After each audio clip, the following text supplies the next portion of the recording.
ایک شخص نے خواب دیکھا کہ وہ ایک سنسان جنگل میں ہے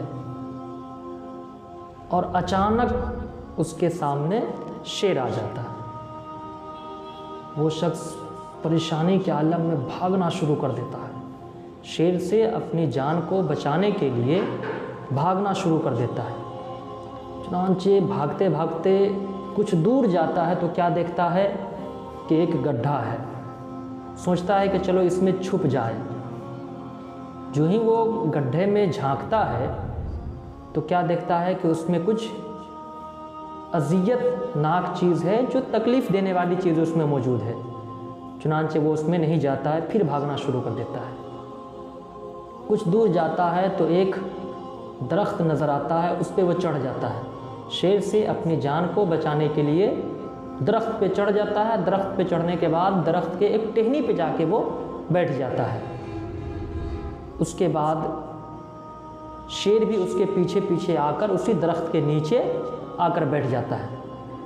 ابھی کچھ ہی دیر گزرتے ہیں کہ دو چوہا، ایک وائٹ اور ایک بلیک، وائٹ اور بلیک کلر کا چوہا اس درخت پہ چڑھ جاتا ہے اور جس ٹہنی پہ وہ بیٹھا رہتا ہے اسی ٹہنی کو وہ وائٹ اور بلیک چوہا دونوں کاٹنا شروع کر دیتا ہے۔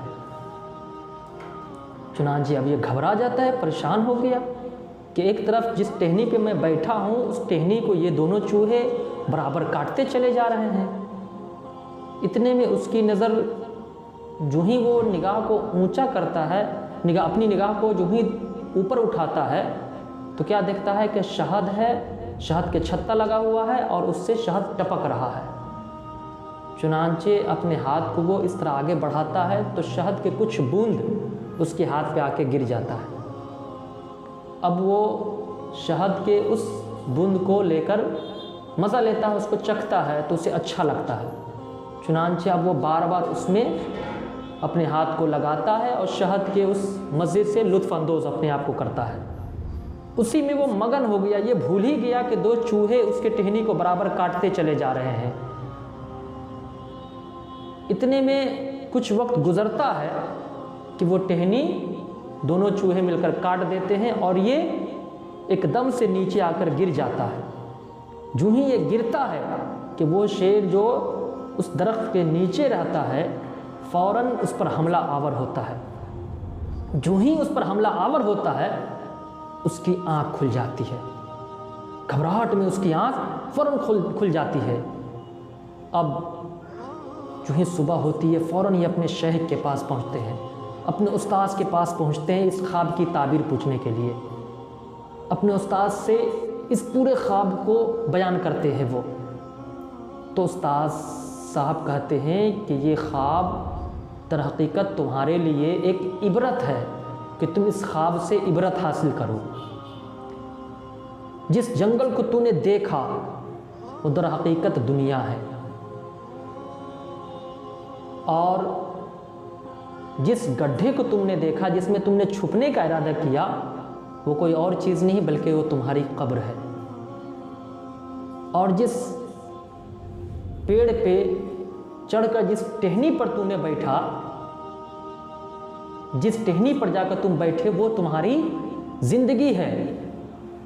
تو پھر اس شخص نے پوچھا کہ شیخ یہ دو چوہے کیا ہے جو وائٹ اور بلیک تھے؟ تو بولے یہ دو چوہے در حقیقت دن اور رات ہے جو برابر گزرتے چلے جا رہے ہیں، جو تمہاری زندگی کو برابر کاٹ رہے ہیں۔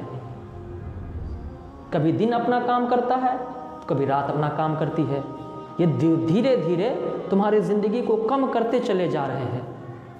اس کے بعد وہ شخص پوچھتا ہے شیخ استاذ محترم پھر وہ شہد کیا ہے؟ تو کہا شہد دنیا کی لذت ہے کہ تم اسی میں کھو گئے، شہد کے کچھ قطرے تمہارے ہاتھ میں گرے، تم اسی میں کھو گئے، تم یہ بھول ہی گئے کہ دو چوہے برابر تمہارے درخت کو، تمہارے ٹہنی کو کاٹ رہے ہیں، اور تم اسی بات میں بھول گئے۔ اتفاق جانو کہ تمہاری آنکھ کھل گئی۔ اب جب آنکھ کھل ہی گئی ہے تو آنکھ کھول کر ہی رکھو۔ لہٰذا اب اپنے اعمال کی اصلاح کرو، نیک کام کرو، صدقہ زکوٰۃ کرو، خیرات کرو، حج ادا کرو اگر اللہ نے استطاعت دی ہے تو، کیونکہ حدیث شریف میں آتا ہے کہ جب انسان کو قبر میں اتار دیا جاتا ہے اور جب کوئی عذاب قبر کے اندر داخل ہوتا ہے تو ایک طرف سے روزہ کھڑا ہو جاتا ہے اور کہتا ہے کہ میں روزہ ہوں، میں عذاب کو داخل نہیں ہونے دوں گا۔ جب دوسری طرف سے عذاب داخل ہونے کی کوشش کرتا ہے تو ایک طرف سے کبھی حج کھڑا ہو جاتا ہے، کبھی نماز کھڑی ہو جاتی ہے، کبھی صدقہ زکوٰۃ کھڑے ہو جاتے ہیں اور عذاب الہی کو قبر کے اندر داخل ہونے سے روک دیتے ہیں۔ تو ضرورت ہے کہ اس دنیا میں رہتے ہوئے اپنی آخرت کو، اپنے قبر کو، جو آخرت کی سب سے پہلی منزل ہے، ہمیں اسے سنوارنے کی ضرورت ہے، اسے اچھا بنانے کی ضرورت ہے۔